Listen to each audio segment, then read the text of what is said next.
आज हम जो भारतीय संविधान में अनुसूचियों का प्रावधान है वो पढ़ेंगे। और ये कई सारे एग्जाम में अनुसूचियाँ सीधे सीधे पूछी जाती हैं कि फर्स्ट अनुसूची में क्या है, सेकंड अनुसूची में क्या है, थर्ड में क्या है, फोर्थ में क्या है। ऐसे करके जो मूल संविधान में 8 अनुसूचियाँ थीं और बाद में 4 और बढ़ा के 12 अनुसूचियाँ हो गई, तो डायरेक्ट मैचिंग वाले भी क्वेश्चन आते हैं जो वनडे एग्जाम में और पीसीएस में भी मैचिंग वाले आते हैं, आईएएस में भी कभी कभी मैचिंग वाले पूछ लेता है। लेकिन जो इनके डिटेल से अंदर विषय हैं उनको जानेंगे तो फिर अब क्या है, कंपटीशन का माहौल एकदम टफ होता जा रहा है। पहले जब एग्ज़ाम होता था, जैसे मैंने 2013 में रेलवे का एग्ज़ाम दिया था और उस समय मैंने क्वालिफाई किया था, तो मैंने सिर्फ लूसेंट पढ़ के ही रेलवे का एग्ज़ाम निकाल लिया था। लेकिन अब ऐसा नहीं होता है।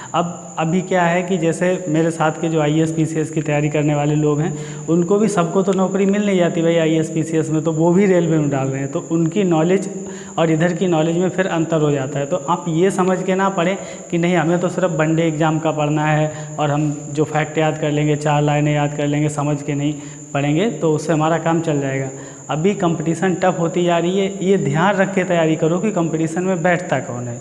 ये ध्यान रख के तैयारी मत करो कि कंपटीशन है किसकी। जैसे मान लो रेलवे ग्रुप डी का एग्ज़ाम है, चलो ठीक है, क्या ग्रुप डी वाले में वही लोग एग्ज़ाम देने जाएंगे जो इंटर पास होंगे? क्वालिफिकेशन उसकी नहीं। एमएससी एमए वाले भी, बीटेक वाले भी वो एग्ज़ाम देने जाते हैं, क्योंकि नौकरी तो सबको चाहिए सरकारी। इसलिए अपनी तैयारी को उस स्तर तक ले जाएं और जो मज़े मसाले वाली बातें उन पे ज़्यादा ध्यान ना दें।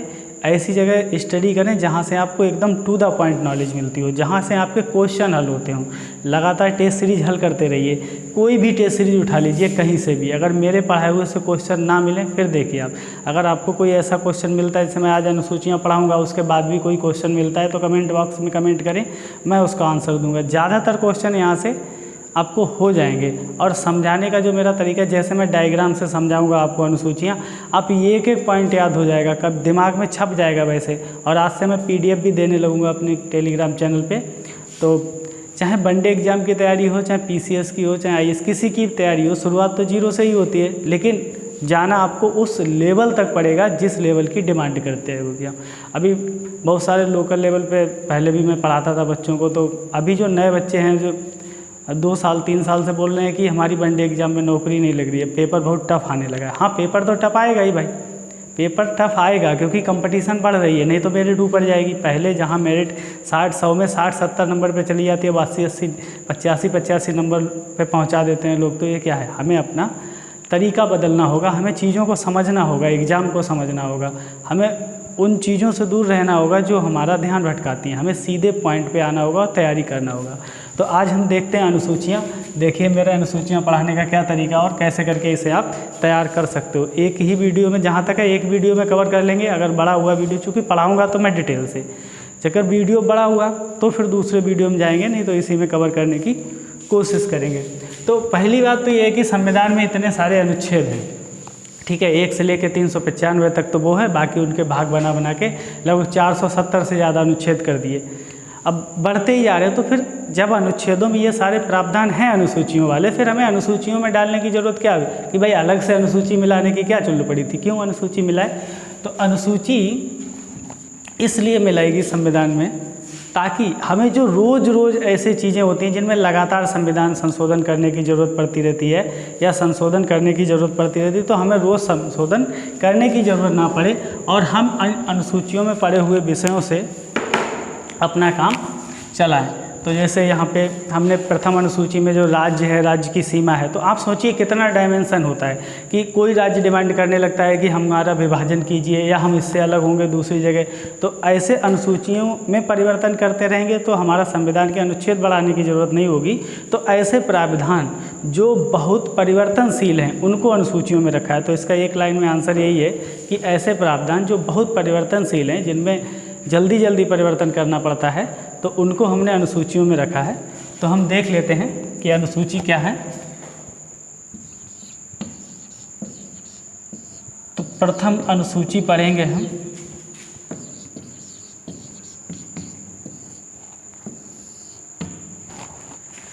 इससे पहले आप ये जान लीजिए कि जो मूल संविधान था हमारा, उसमें 8 अनुसूचियाँ थीं। उसके बाद अभी पहले 8 थीं, अब वर्तमान में 12 हो गई, मतलब इसमें 4 और जोड़ दी गई। तो वो 4 कौन कौन सी थी? नवीं, 10वीं, 11वीं और 12वीं। इनको डिटेल से पढ़ेंगे, इनके जोड़ने की ज़रूरत क्यों पड़ी, क्या प्रावधान है इनके अंदर। तो अभी हम देखते हैं प्रथम अनुसूची। प्रथम अनुसूची में दिया हुआ है कि भारत के जो राज्य हैं और केंद्र शासित प्रदेश हैं, इनके नाम, सीमाएं, इनको परिवर्तन करने का अगर कोई प्रावधान होगा या इनसे संबंधित जो भी प्रावधान है, तो भारत संघ है, ये शब्द याद रखिए, संघ। और इसमें क्या होंगे, राज्य हैं। राज्य भी कितने हैं, 28। और केंद्र शासित प्रदेश,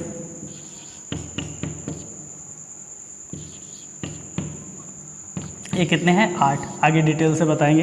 तो इन राज्यों की सीमा, केंद्र शासित प्रदेश की सीमा परिवर्तित करने के लिए इन सारे प्रावधानों को इसी में शामिल किया गया है। आपसे पूछा जाता है ये क्वेश्चन, पहली लाइन का पहला क्वेश्चन, कि भारत क्या है, भारत संघ है, भारत परिसंघ है, ऐसे करके फेडरल होता है। तो ये शब्द जो होता है संघ, तो इसकी इंग्लिश है यूनियन। तो भारत क्या है, यूनियन। हालांकि इसे केसी हेयर एक विद्वान थे, उन्होंने अर्ध संघात्मक संविधान की परिभाषा दी, लेकिन हम मानते हैं इसे संघ है हमारा। और संघ होने का क्या मतलब होता है, संघ होने का मतलब होता है कि उसके राज्य उससे कभी अलग नहीं हो सकते। तो भारत अभी संघ है। तो एक शब्द याद रखें, अगर कहीं पे पूछा जाए भारत क्या है, तो भारत संघ है। दूसरा, उसके इसमें राज्यों का प्रावधान है और केंद्र शासित प्रदेशों का प्रावधान। अब राज्य क्या है, 28 राज्य हैं उनके। यहाँ से क्वेश्चन अलग से भी बन सकते हैं। वो ज्योग्राफी का क्वेश्चन होता है कि कौन सा राज्य कहाँ पर है, उसकी सीमाएं किससे मिलती हैं, तो वो उससे हम अलग से वीडियो में लेकिन केंद्र शासित प्रदेश, केंद्र शासित प्रदेश 8 हैं। अगर हम भारत के डायग्राम पे इनको बना के एक बार आपको समझा दे, तो यहाँ से आपकी राजधानियाँ भी इसकी कंप्लीट हो जाएंगी कि केंद्र शासित प्रदेशों की, और आपको एक लोकेशन भी पता लग जाएगी, ताकि आपको जल्दी जल्दी याद भी हो जाए और डायग्राम दिमाग में छप भी जाए। तो फर्स्ट अनुसूची में क्या है, एक तो राज्य हैं, 28 राज्य, उनको याद करिए, और केंद्र शासित प्रदेश। तो हम देखते हैं केंद्र शासित प्रदेश कहाँ कहाँ पड़ेंगे।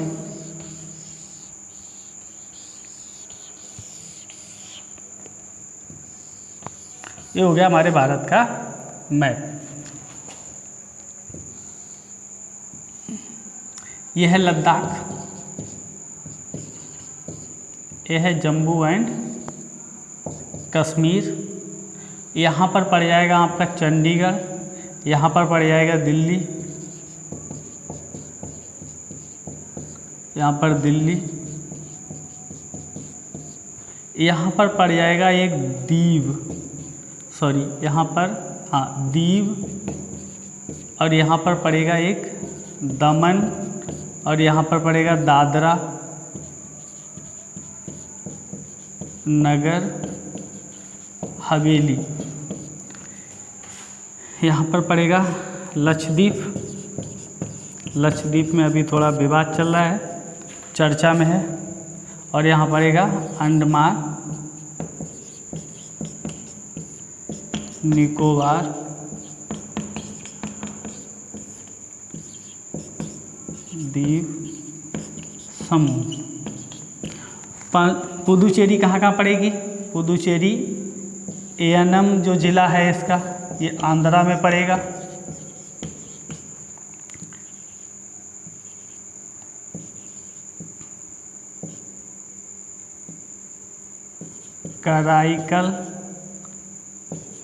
कराईकल और पुदुचेरी,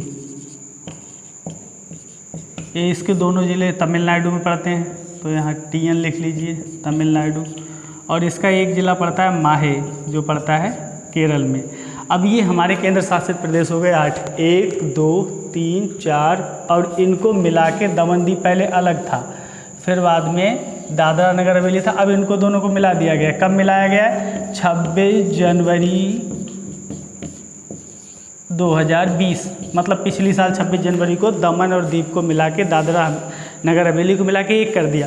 याद रखिएगा लोकेशन दोनों की, दीव और दमन की गुजरात में है और दादरा नगर हवेली की महाराष्ट्र में, लेकिन अब इनको एक ही केंद्र शासित प्रदेश बना दिया गया है। लक्षद्वीप अरब सागर में है, इधर अरब सागर होगा, और इधर बंगाल की खाड़ी,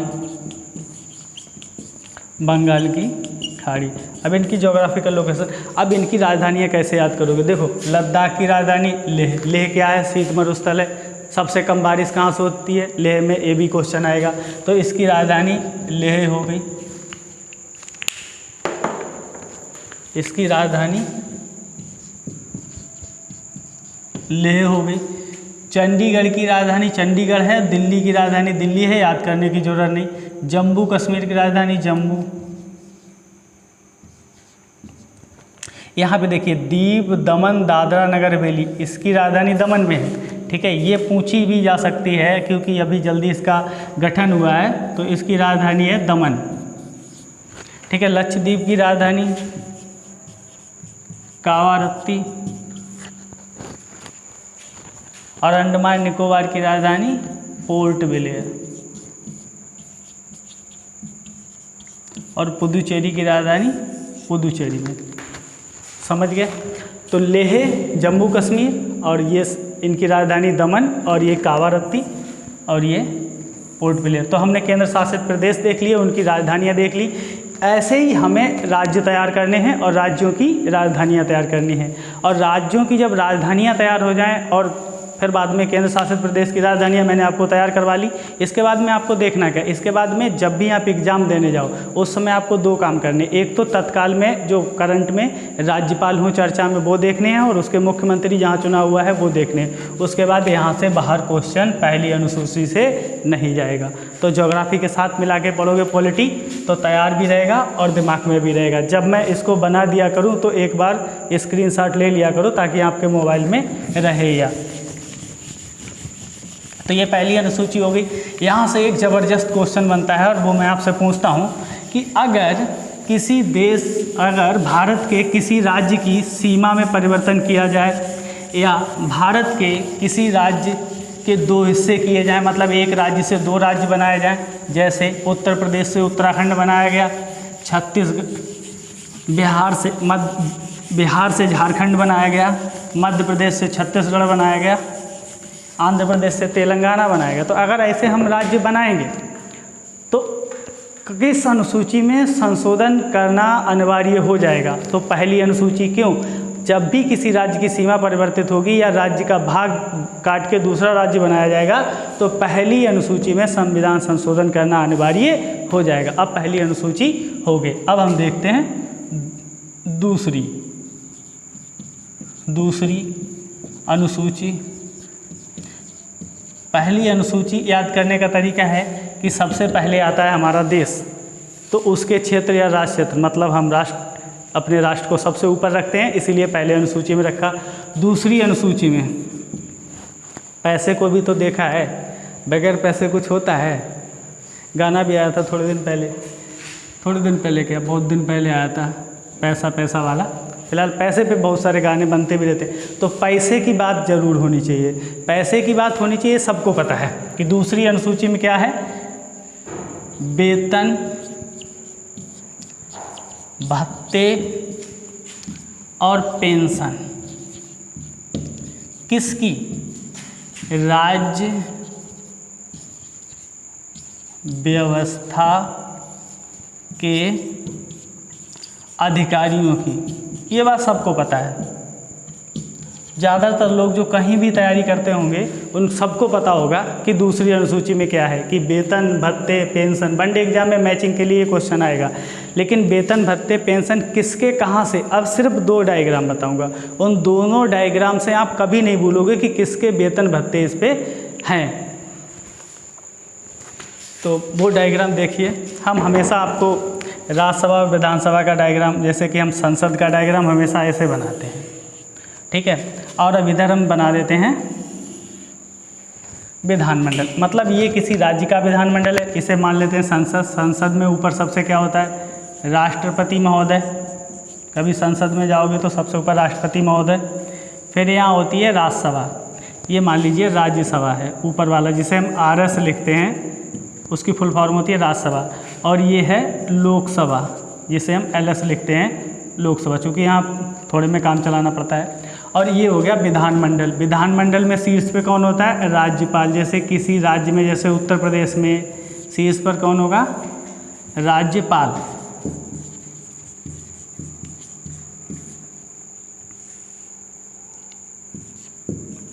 विधान परिषद, विधानसभा। अब समझिए ये 2 सदन होते हैं, किसी किसी राज्य में 1 सदन होता है, वहाँ विधान परिषद नहीं होती है, लेकिन जिस राज्य में 2 सदन होंगे वहाँ के लिए प्रावधान होगा ही होगा। फिर ये संसद है, संसद में भी 2 सदन है हमारे यहाँ, तो हमारी संसद कैसी है, 2 सदनीय है। ऊपर राष्ट्रपति महोदय बैठे होते हैं, इधर राज्यपाल। अब देखिए कैसे याद करेंगे, इस मान लीजिए संसद में चलिए, तो संसद की जो ऊपर वाला सदन होता है उसकी अध्यक्षता कौन करता है, सभापति। उसके नीचे कौन होते हैं, उपसभापति। मतलब 2 लोग होंगे कम से कम अध्यक्षता करने वाले, बाकी और लोगों का पैनल होता है जो इन लोगों के ना होने पर अध्यक्षता करते हैं, लेकिन यहाँ होंगे सभापति। चलिए डायग्राम को थोड़ा और इंटरेस्टिंग बनाते हैं। यहाँ होंगे सभापति और उपसभापति। तो ये जो सभापति होंगे, ये राज्यसभा में भी सभापति और उपसभापति इसकी अध्यक्षता करते हैं, और विधान परिषद जहाँ भी है वहाँ भी तो सभापति और उपसभापति होंगे। तो कहाँ के, राज्यसभा के सभापति, राज्यसभा के उपसभापति, विधान परिषद के सभापति और विधान परिषद के उपसभापति। आपको सिर्फ 2 नाम याद रखने हैं, सभापति और उपसभापति। तो फिर उन्हीं को वही राज्यसभा के सभापति, और तो ये कितने लोग हुए, 4 लोग, इनके वेतन भत्ते। अब अध्यक्ष होते हैं, अध्यक्ष और उपाध्यक्ष। ये कहाँ होते हैं, ये होते हैं विधान सभा में और लोकसभा में। मतलब चाहे विधानसभा का अध्यक्ष हो, चाहे विधानसभा का उपाध्यक्ष हो, चाहे लोकसभा का अध्यक्ष हो, चाहे लोकसभा का उपाध्यक्ष हो, तो दोनों कॉमन नाम थे इसलिए हमने बीच में रख लिए।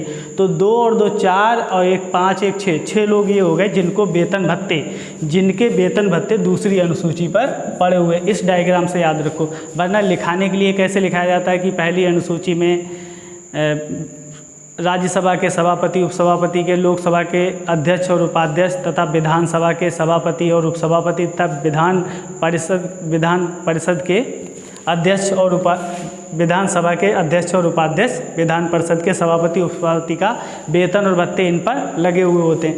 इन्हीं के साथ, इन्हीं लोगों के साथ एक डायग्राम है न्यायपालिका। न्यायपालिका, न्यायपालिका में कौन होगा, सुप्रीम कोर्ट और हाई कोर्ट। हाई कोर्ट हमने बताया था पिछले वीडियो में कितने हैं, 25, सुप्रीम कोर्ट 1। इन हाई कोर्ट और सुप्रीम कोर्ट के जितने भी जज होंगे, न्यायाधीश, न्यायाधीश, उन सब के वेतन भत्ते कहाँ, उनका प्रावधान किस अनुसूची में, दूसरी अनुसूची में।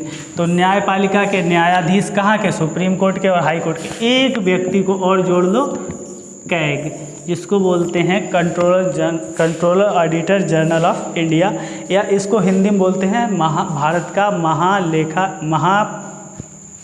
परीक्षक। ठीक है, तो भारत का महालेखा परीक्षक जो होता है उसके वेतन भत्ते। तो ये जो न्यायाधीश हो गए, इसमें चाहे चीफ जस्टिस हों, चाहे मुख्य न्यायाधीश हों या न्यायाधीश हों, या फिर ये कैग, इन सब के वेतन भत्ते इस पर हैं। तो याद करने का तरीका देख लो, संसद में घुसो, उसके जो अधिकारी हैं उनको देख लो जो हमने बताए हैं, सभापति उपसभापति। न्यायपालिका में जाओ तो हाई कोर्ट और सुप्रीम कोर्ट और कैग, इन सब के दूसरी अनुसूची में वेतन भत्ते दिए हुए हैं। तो यहाँ तक क्लियर हो गया होगा। दूसरी अनुसूची समाप्त। अब पैसे की बात हो गई। चलो पैसे की बात होने के बाद फिर कौन सी बात आती है, पैसे भी ले लिए। अब मान लो आपका किसी ने पैसे लेके काम नहीं किया तो आपको भरोसा नहीं है, तो आजकल तो रिटन बनता है कि भाई लिखो मैंने तुम्हें पैसे दिए, तुम मेरा काम करोगे। लेकिन नहीं, यहाँ क्या होता है, यहाँ शपथ दिलवाई जाती है। शपथ को तिरमाचा भी कहते हैं। 3 बार कहो शपथ, तब बात पक्की होती है कि हाँ ठीक है। तो ये शपथ का जो प्रावधान है ये तीसरी अनुसूची में दिया हुआ है। अब देख लीजिए तीसरी अनुसूची,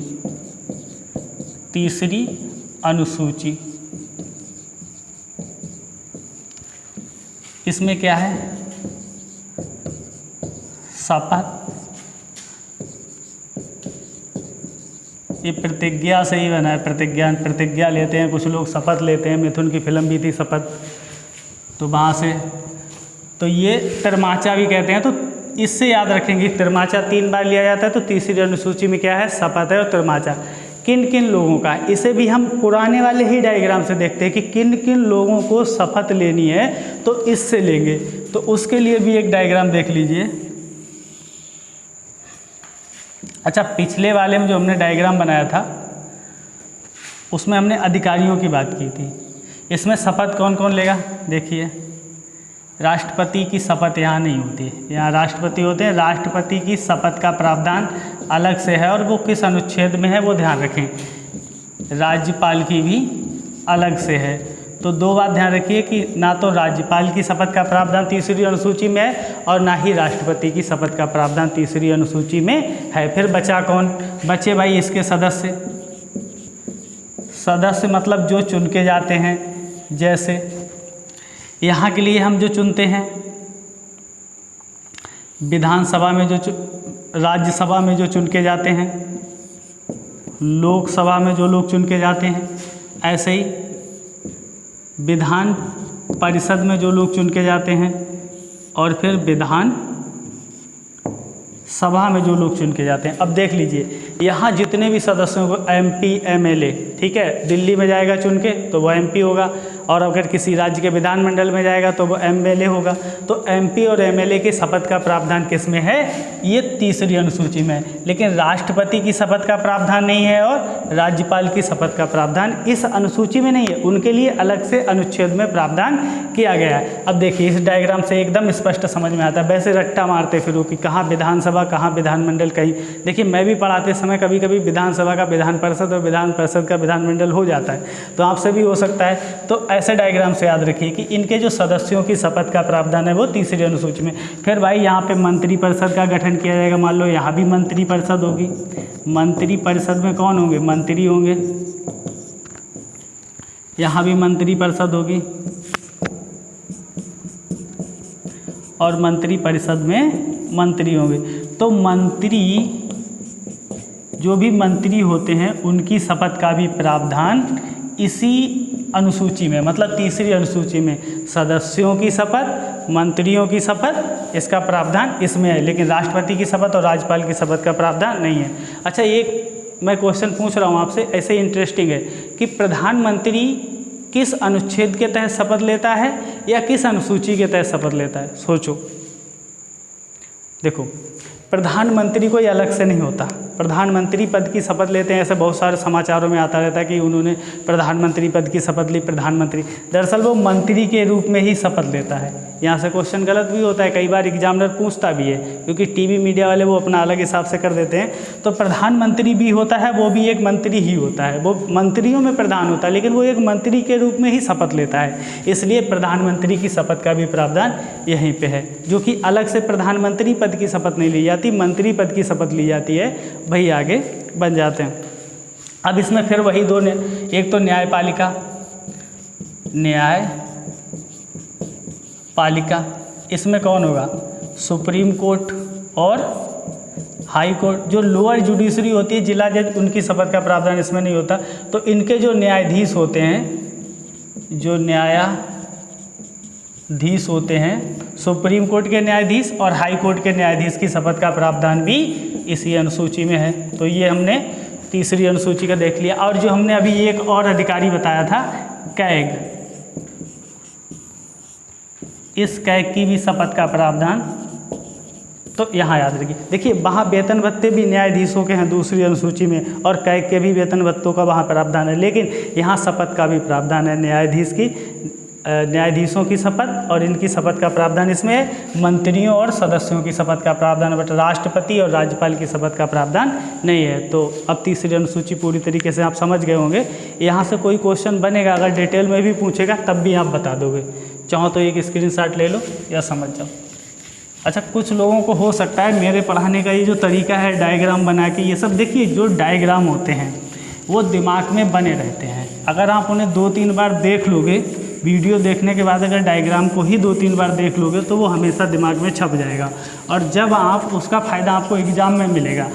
अभी तो आपको लग रहा होगा कि ये डायग्राम क्या होता है, कि डायग्राम से पढ़ने में सर में दर्द सा होने लगता है, हमको तो लिखाओ, हमें तो रट्टा मारने की आदत है। जब मैं क्लास में भी पढ़ाता था तो शुरू में मैंने जब क्लास में पढ़ाना शुरू किया था तो बहुत सारे बच्चों को ये प्रॉब्लम होती थी कि मैं ऐसे पढ़ाता उन्हें, उनको उनकी आदत पड़ी है किताब से लिखा हो भाई, रट्टाफिकेशन मारना, क्योंकि हमारे क्षेत्र में इधर सब ऐसे स्कूल हैं उनमें रट्टाफिकेशन ही लगवाया जाता है ज़्यादातर। तो वो बच्चे की उन्हें लिखवा दो, फिर वो अपनी खुद की गधा मजूरी करेंगे, उसमें पढ़ते रहेंगे, फिर याद हो जाएंगी 2-4 लाइनें, फिर उनको जाके एग्जाम में क्वेश्चन करने की कोशिश करते हैं। अब डायग्राम से हल करें, डायग्राम से पढ़ें, फिर देखिए डायग्राम में एक डायग्राम में से कितने सारे क्वेश्चन होते हैं। ये पढ़ने का साइंटिफिक तरीका है। दिल्ली में 7 साल पढ़ाई करने के बाद मैंने ये सीखा है जो आपको बताता हूँ, तो इस पर ध्यान दें। और आगे है, तीसरी हो गई। अब हम बात करते हैं चौथी अनुसूची की। अब शपथ हो गई तो सीटों का भी बंटवारा कर दें कि किसको कितनी सीटें दी जाएंगी। सब क्रम से है एकदम लगा हुआ, और उस क्रम को देखिए समझिए तो आराम से होगा। तो चौथी अनुसूची,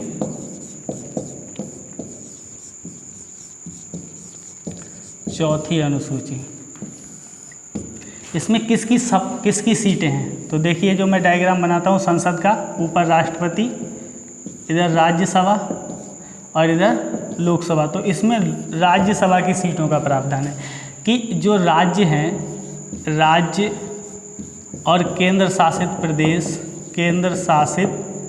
प्रदेश, इनमें इनकी राज्यसभा में कितनी सीटें होंगी। जो राज्यसभा है उस राज्यसभा में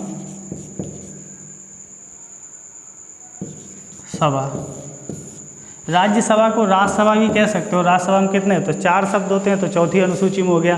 लेकिन आप देखिए राज्यसभा, तो राज्यसभा में राज्यों को कितनी सीटें मिलेंगी, केंद्र शासित प्रदेशों को कितनी सीटें मिलेंगी, इस बात का प्रावधान है चौथी अनुसूची में। अच्छा, इंटरेस्टिंग क्वेश्चन क्या है, यहाँ से जो गहराई से क्वेश्चन निकल के, पहला तो क्वेश्चन ये मैचिंग वाला कि भाई अनुसूची 4 में क्या है। आपने बता दिया कि राज्यसभा की सीटों का बंटवारा है कि राज्यों को कितनी सीटें मिलेंगी और केंद्र को कितनी सीटें मिलेंगी। लेकिन इसको डिटेल से देखते हैं। अब मान लीजिए ये राज्य हैं, तो राज्यों से एक क्वेश्चन बनता है इस चौथी अनुसूची में कि वो कौन सा राज्य है, वह कौन सा राज्य है जिसकी राज्यसभा में सबसे ज़्यादा सीटें हैं। सबसे ज़्यादा सीटें हैं। यूपी वाले तो याद रखें क्योंकि यूपी ही है, वो उत्तर प्रदेश है जिसकी राज्यसभा में सबसे ज़्यादा सीटें हैं और उनकी संख्या है 31। अब उत्तर प्रदेश इतना बड़ा है, जनसंख्या देख लो भाई हिसाब से अपने अपने, तो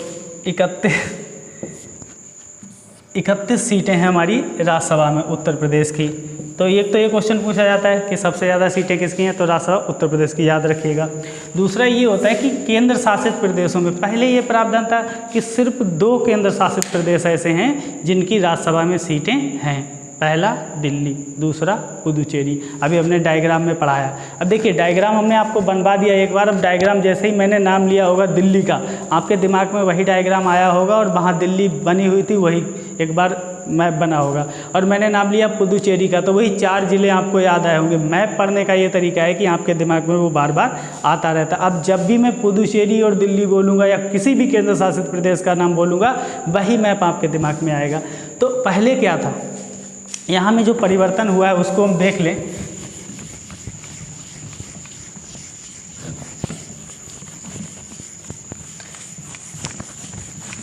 तो ये उत्तर प्रदेश वाला याद रखिए, सबसे ज़्यादा सीटें इसके ही पास हैं। तो केंद्र शासित प्रदेशों में क्या परिवर्तन हुआ भाई, पहले एक दिल्ली था जिसको राज्यसभा में सीटें दी गई थी, एक पुदुचेरी था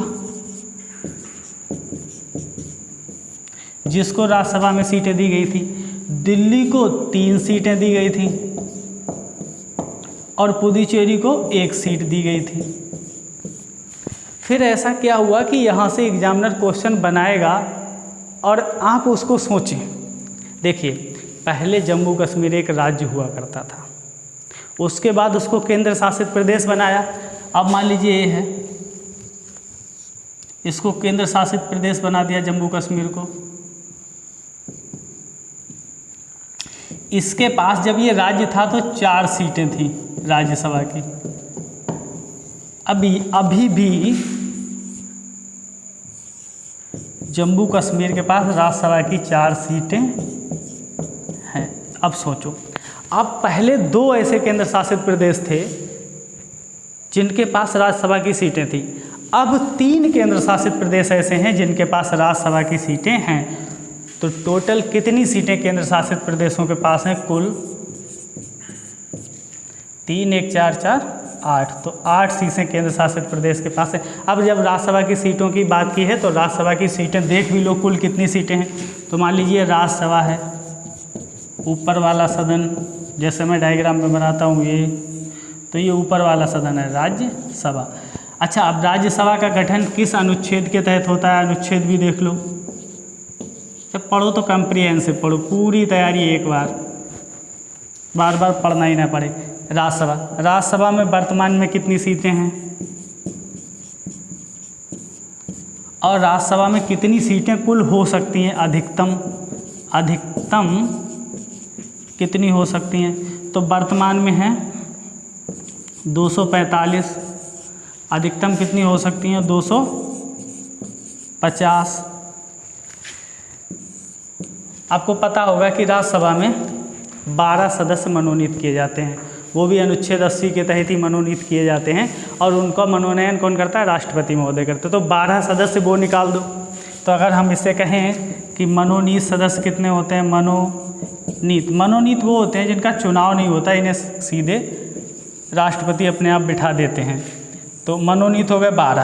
अब 45 में से 12 घटाओगे तो 15 में से 2 गए 3 बचे, और 4 में से 1 गए 3।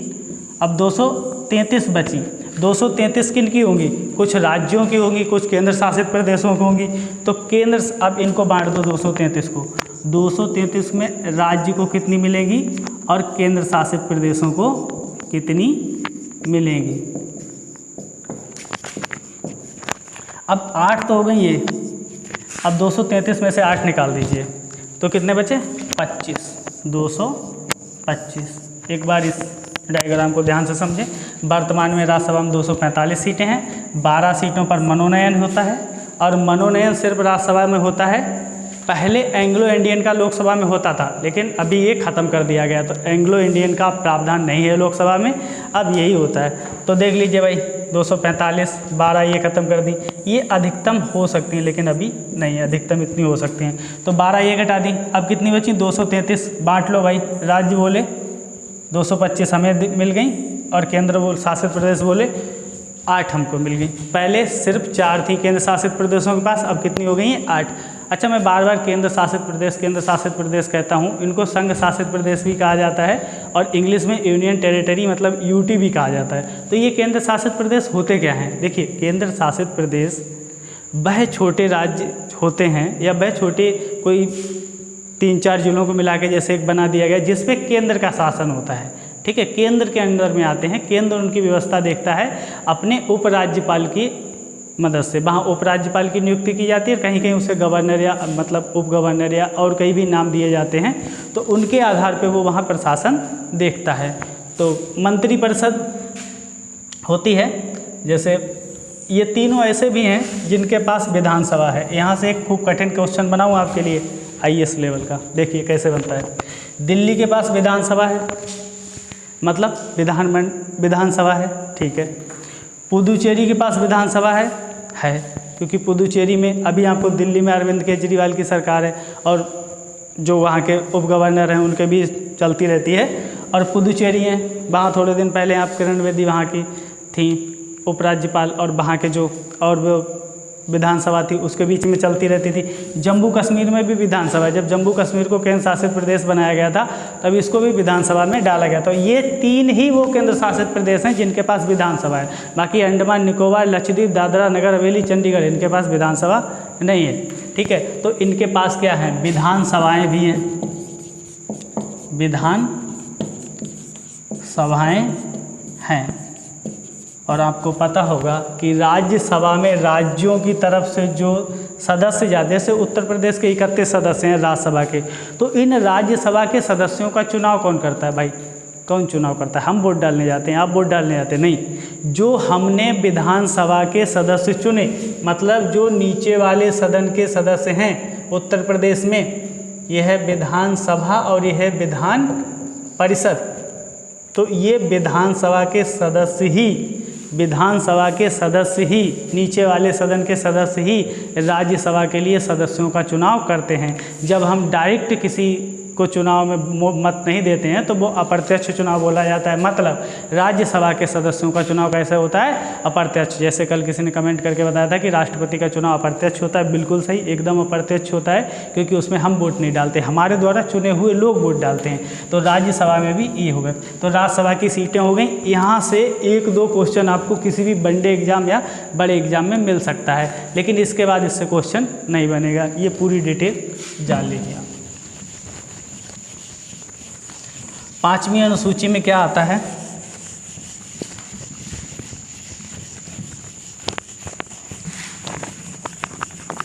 देखिए, दो चीज़ें होती हैं, एक होता है अनुसूचित क्षेत्र, एक होता है जनजातीय क्षेत्र। अनुसूचित क्षेत्र थोड़ा टेक्निकल है, वो मैं आपको बताता हूँ, लेकिन जनजातीय क्षेत्र का अंदाज़ा थोड़ा थोड़ा आप लोग लगा सकते होंगे। जनजातीय क्षेत्र का मतलब होता है जिन क्षेत्रों में जनजातियाँ रहती हैं। जो हमारे जनजातीय भाई बहन हैं वो कहाँ रहते हैं? जंगल साइड में, ज़्यादा घने जगह वहाँ रहते हैं, लेकिन अब तो शहरों में भी रहने लगे हैं। तो उन जनजातीय लोगों के क्षेत्रों को विशेष प्रावधान दिया गया कि उनका प्रशासन कैसे किया जाए, उनका नियंत्रण कैसे किया जाए। ये 5वीं अनुसूची में है। तो देखिए, 5वीं अनुसूची, 5वीं अनुसूची, इसमें क्या प्रावधान किया गया है? इसमें 2 शब्द याद रखिए, अनुसूचित और जनजातीय। अनुसूचित और जनजातीय क्षेत्रों का प्रशासन और नियंत्रण। क्या होता है? अनुसूचित क्षेत्र कौन से होते हैं और जनजातीय क्षेत्र कौन से होते हैं? देखिए, जनजातीय क्षेत्र वो होते हैं जहाँ पे जनजातियाँ रहते हैं, हमने आपको बताया। जैसे मध्य प्रदेश में पढ़ेंगे, पूर्वोत्तर के जो राज्य हैं उनमें पढ़ेंगे। और अनुसूचित क्षेत्र क्या होते हैं? अनुसूचित क्षेत्र अनुच्छेद 244 के तहत राष्ट्रपति द्वारा घोषित किए जाते हैं। राष्ट्रपति जिन क्षेत्रों को चाहते हैं उनको अनुसूचित क्षेत्र घोषित करते हैं। जैसे मान लीजिए कोई जनजातीय क्षेत्र ही है, उसमें बहुत गरीबी है, उसका विकास करने के लिए उसे अनुसूचित क्षेत्र घोषित करना पड़ेगा, करने की ज़रूरत है कि मान लो उसे अनुसूचित क्षेत्र घोषित करेंगे तो उसे ज़्यादा पैसे दे सकते हैं, उसका डेवलपमेंट अच्छे से कर सकते हैं, इसलिए अनुसूचित क्षेत्र उसको विशेष प्रावधान दे सकते हैं ताकि उसका विकास जल्दी हो जाए। तो पहली बात, अनुसूचित क्षेत्र किस अनुच्छेद के तहत घोषित किए जाते हैं? अनुच्छेद 244। और अनुसूचित क्षेत्र किसके द्वारा घोषित किए जाते हैं? राष्ट्रपति के महोदय के द्वारा। तो यहाँ से भी एक क्वेश्चन बन सकता है। ये 5वीं अनुसूची है, ठीक है। जब 5वीं अनुसूची में यही प्रावधान है, अनुसूचित क्षेत्र और जनजातीय क्षेत्रों का प्रशासन। अब देख लेते हैं जल्दी से 6ठी अनुसूची।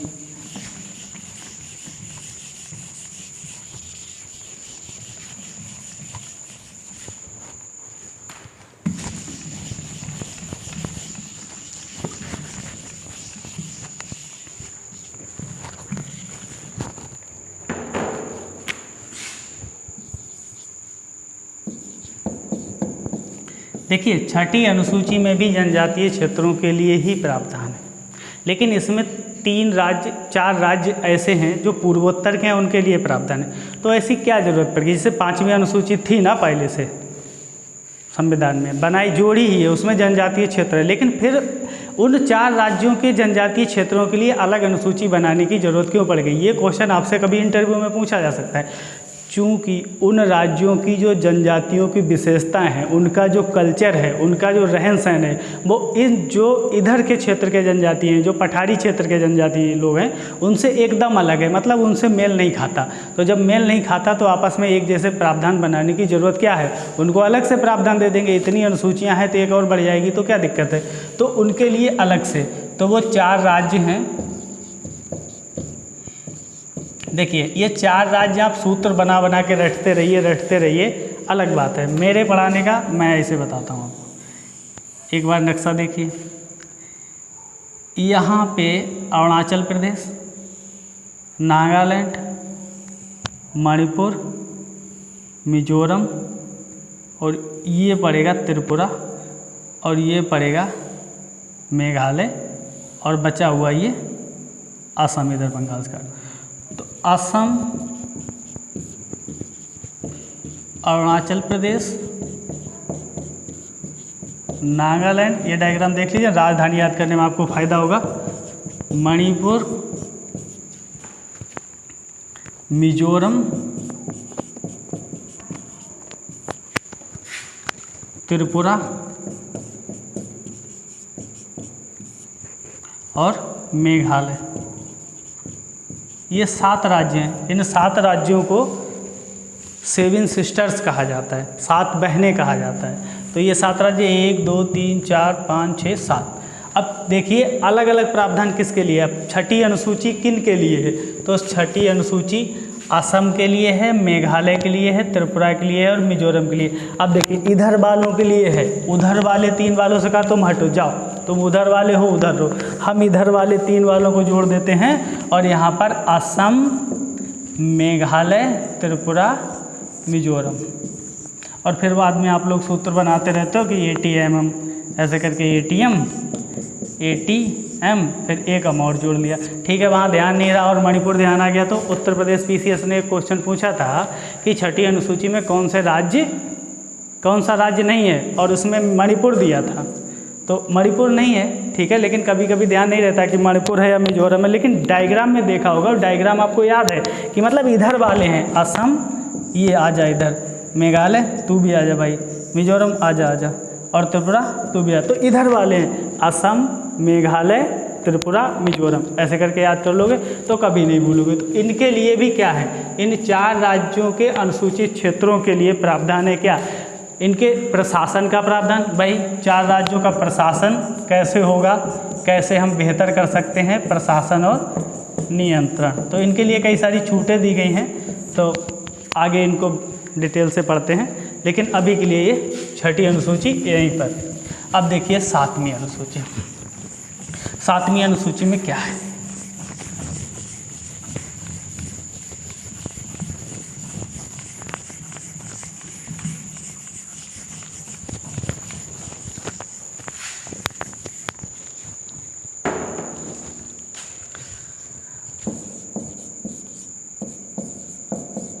सातवीं अनुसूची, ये अनुसूची है, इसके अंदर सूची है। 7वीं अनुसूची में सूचियों का प्रावधान है। तो अनुसूची ये है और इसमें 3 सूचियां हैं, 3 सूचियां हैं। सूची मतलब लिस्ट, अनुसूची मतलब जिसे अनुसूचित करके लिखा गया हो, जिसको विशेष ध्यान दिया गया इस पर, अनुसूची। और ये सूची है, लिस्ट है, ठीक है। तो ये 3 लिस्टें होती हैं इसमें और इनका प्रावधान है। तो एक होती है संघ सूची, संघ सूची को केंद्र सूची भी कहते हैं। एक होती है राज्य सूची और एक होती है समवर्ती सूची। तो हमारे संविधान में कितनी सूचियों का प्रावधान है, 3 सूचियों का प्रावधान है। तो ये देख लीजिए, इनसे आपको क्वेश्चन क्या बन सकता है। पहला क्वेश्चन कि समवर्ती सूची का प्रावधान किस राज्य से लिया गया, जो हमारा कौन सा देश है विश्व में। देखिए हमारे संविधान में बहुत सारी ऐसी चीज़ें हैं जो हमने दूसरे देशों के संविधान से लिए। जैसे मूल अधिकारों का प्रावधान हमने अमेरिका से लिया है, ठीक है। मौलिक कर्तव्य हमने रूस से लिए हैं, ठीक है। जो आपातकाल के समय मूल अधिकारों को निषेध करने का या मूल अधिकारों को ख़त्म करने का जो प्रावधान है वो हमने जर्मनी से लिया है। तो ऐसे ही बहुत सारे प्रावधान हमने विभिन्न देशों से लिए हैं। इसीलिए किसी ने कमेंट किया हमारे संविधान में कि वो उधार का दस्तावेज है। ऐसा नहीं है, हमने दूसरों से सीखा है, एज इट इज़ उठा के नहीं रख लिया अपने संविधान में। हमने क्या किया, उसमें परिवर्तन किया अपने हिसाब से, जो हमको अच्छा लगा हमारे हिसाब से वो हमने किया। दूसरे की टेक्नोलॉजी देख के अपने हिसाब से अगर उसे डाल लो तो ये नकल नहीं होती। अब भाई दूसरे की किताबें पढ़ने से अगर हमको थोड़ी नॉलेज आ जाती है तो क्या दिक्कत है। तो दूसरे का संविधान पढ़ के उसकी जो बात अच्छी लगी वो हमने सीख ली, अपने संविधान में लिख ली। तो काहे का हुआ ये उधार का दस्तावेज, नहीं, ये हमारा है ओरिजिनल। तो केंद्र, एक तो संघ सूची, इसको केंद्र सूची भी कहते हैं, राज्य सूची और समवर्ती सूची, ये सबको पता होता है। 3 अनुसूचियाँ होती। दूसरा, इन सूचियों के जो विषय होते हैं, इन पे जो विषय होते हैं, जैसे पुलिस प्रशासन है, स्वास्थ्य है, ये सब राज्य सूची का विषय है। देखिए इनको मैं एक पूरी लंबी सी लिस्ट बना के आपको टेलीग्राम चैनल पर शेयर कर दूंगा कि कौन सी सूची में कौन से विषय होते हैं।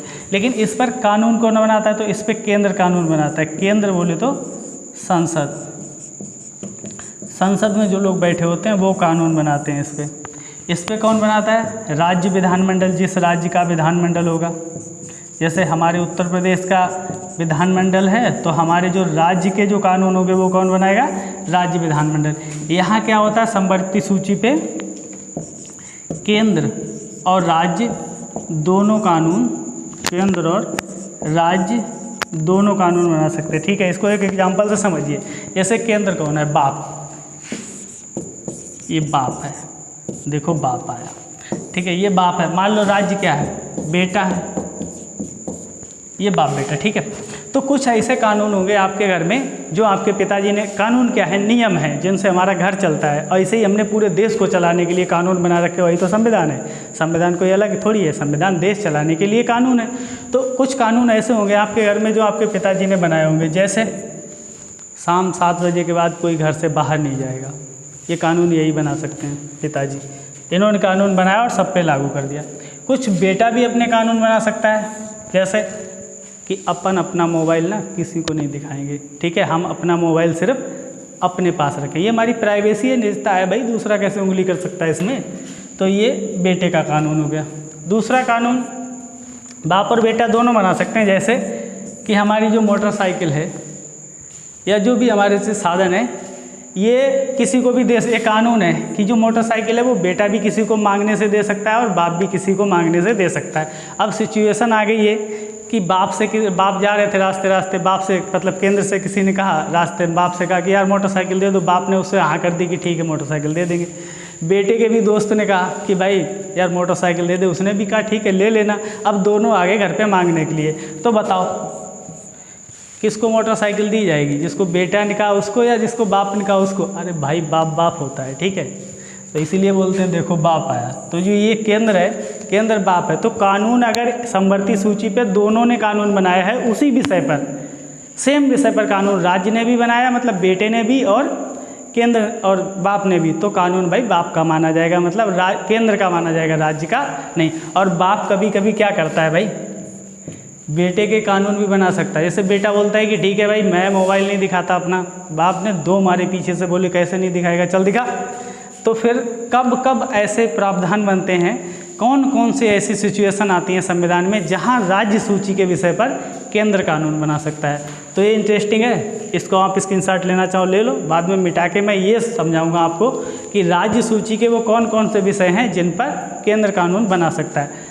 हमेशा नहीं बना सकता लेकिन बना सकता है।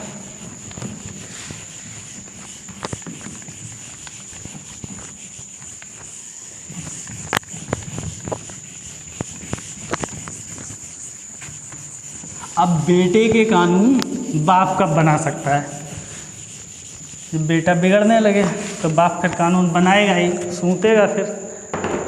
तभी क्या हुआ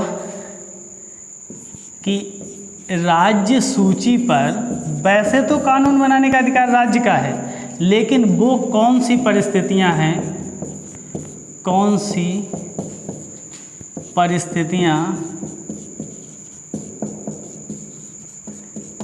जिनमें कानून केंद्र बना सकता है, जिनमें कानून केंद्र बना सकता है, किस पर, राज्य सूची पर।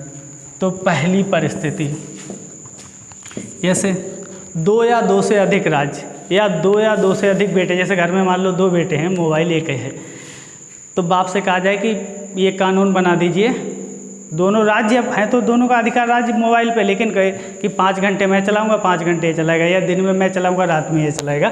तो ये तो मतलब 252 के तहत, अनुच्छेद 252 के तहत 2 या 2 से अधिक राज्य, मतलब 2 या 2 से अधिक बेटे कहें बाप से कि हमारे लिए कानून बना दो, तो वो कानून बना देंगे। मतलब 2 या 2 से अधिक राज्य अगर कहें केंद्र से कि हमारे लिए कानून बनाओ, तो वो कानून बना देंगे। 200 1953। इसमें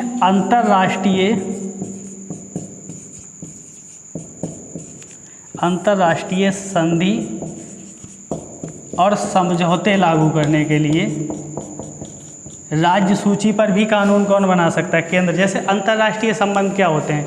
जैसे भारत है, अमेरिका है, रूस है। ऐसे ही घर में क्या होता है? पिताजी हैं, उनके जो और दूसरी जगह जो हमारी रिश्तेदारी होती है, ठीक है, बुआ है, फूफा है, मौसा मौसी, ये सब क्या होते हैं? इनसे अगर हम संबंध बनाते हैं तो ये कैसे संबंध होते हैं? मतलब ये घर में संबंध होते हैं, इनको हम अंतर्राष्ट्रीय संबंध मान लो कि वो दूसरे जगह के लोग हैं, हम दूसरे। ऐसे ही हमारे अमेरिका वाले क्या हैं? वो रिश्तेदार हैं भाई, जब आते हैं सब इतना सब करते हैं, हमारा व्यवहार चलता है। तो रिश्तेदारी के लिए कानून कौन बना सकता है? केंद्र। चाहे विषय राज्य सूची का, चाहे बेटे का ही विषय हो कि बारात में जाएगा या नहीं जाएगा। ये नियम है कि बेटा बारात में जाएगा या नहीं जाएगा। वैसे बेटे को डिसाइड करना चाहिए कि मैं जाऊँ या ना जाऊँ, मेरी मर्जी, लेकिन ना, बाप के सामने नहीं चलती। मतलब अंतर्राष्ट्रीय संधि और समझौते कौन बनाता है?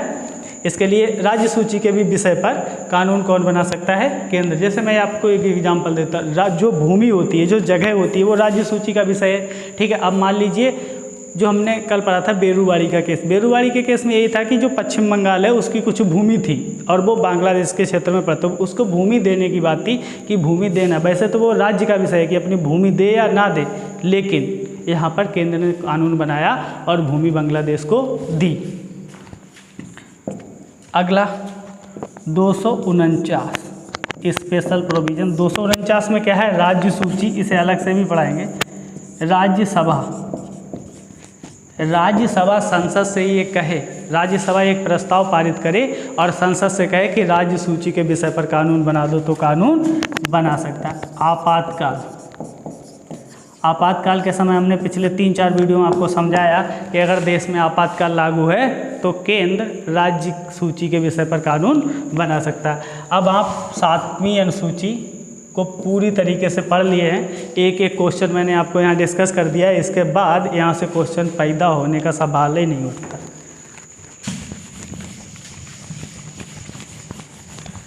अब पढ़ेंगे 8वीं अनुसूची।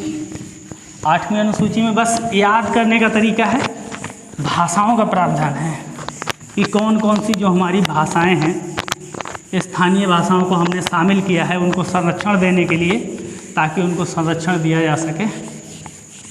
जो वैसे भी भारतीय भाषाएं हैं वो अपना खो रही हैं, सब लोग इंग्लिश में लगे पड़े हैं, क्योंकि अब सिलेक्शन भी इंग्लिश वालों के ही कहीं ज़्यादा दिखाई देने लगते हैं। सब लोग इंग्लिश मीडियम में ही पढ़ाएंगे तो फिर हिंदी तो जाएगी। तो ठीक है, 8वीं अनुसूची,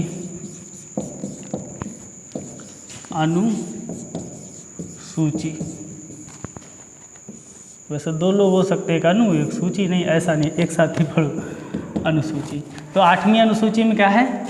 जो भाषाएं हैं, स्थानीय भाषाएं हैं हमारी, स्थानीय भाषाओं को शामिल किया गया, इनको संरक्षण दिया गया। इसमें तो बहुत सारे क्वेश्चन बनते हैं। देखो, पहला क्वेश्चन है कि पहले कितनी भाषाएं थी। इसमें जोड़ी जाती रहती हैं, बीच बीच में जोड़ देते हैं जब भी मन करता है।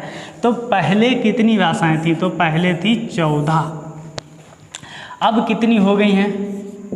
तो अब कितनी हो गई हैं? अब हो गई हैं 22। मतलब कितनी जुड़ गई? 8। तो ये 8 जुड़ी हैं, कब जुड़ी हैं, कौन कौन सी जुड़ी हैं, यहाँ से क्वेश्चन पूछे जाते हैं। तो हम आपको 3 संविधान संशोधन पढ़ा रहे हैं कि जो 8 जुड़ी हैं वो कब जुड़ी हैं। एक 21वां संविधान संशोधन, जगह कम है, छोटा छोटा लिखते हैं, ये हुआ था 1967 में। दूसरा 71वां संविधान संशोधन 1992 या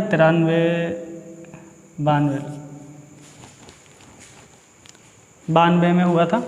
और फिर उसके बाद 21 और 71, तीसरा याद करने की ज़रूरत नहीं, 21, 71, 92 और 92वां संविधान संशोधन। ये 3 संविधान संशोधन हुए थे, ये हुआ था 2003 में। तो इन 3 संविधान संशोधनों द्वारा क्या कुछ भाषाएं जोड़ी गई, जिससे उस वजह से 14 से कितनी हो गई? 22। तो कौन सी? पहले में कुछ याद करने की ज़रूरत नहीं, सिंधी और रोल लगाओ बिंदी, ठीक है। तो सिंधी, पहले संविधान 21वें संविधान संशोधन द्वारा कौन सी जोड़ी गई? सिंधी। तीसरे में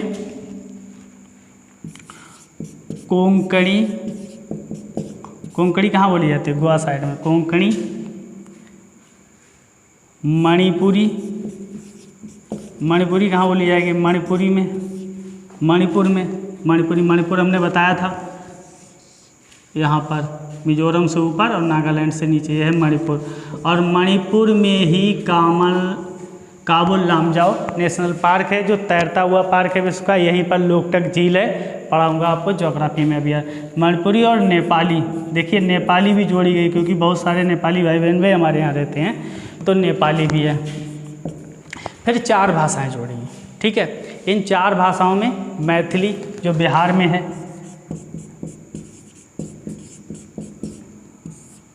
मैथिली किसका पर्यायवाची है? सीता का। मैथिली, संथाली, संथाल परगना वगैरह, छोटा नागपुर पठार, संताली, बोडो नागालैंड में, जहाँ बोडो की डिमांड होती रहती है कि हमें बोडो ग्रेटर नागालैंड चाहिए। बोडो असम में है, सॉरी असम में एक जगह है बोडो। और मैथिली, संथाली, बोडो और डोगरी। डोगरी हमारे यहाँ बच्चे कहते हैं बोडा और डोगरी याद करते हैं। एक बार क्लास में पढ़ रहे थे कि मैथाली और संथाली हैं 2 बहनें, और उड्डा और डोगरी बताओ। हद है यार, ये बच्चे भी याद करने के लिए कुछ भी सूत्र बना लेते हैं। तो बोडो और डोगरी, मैथाली और संथाली, ये दोनों सहेली। और ये यहाँ पर कोंकणी, तो कोंकणी, मणिपुरी और नेपाली, और यहाँ पर सिंधी। तो ये याद कर लीजिए 21वां, 71वां और 92वां, इनको जोड़ लीजिए 21, 71, 92, तो ये ऐसे भी याद करते हैं 67, 92 और 2003। 8वीं अनुसूची समाप्त। 14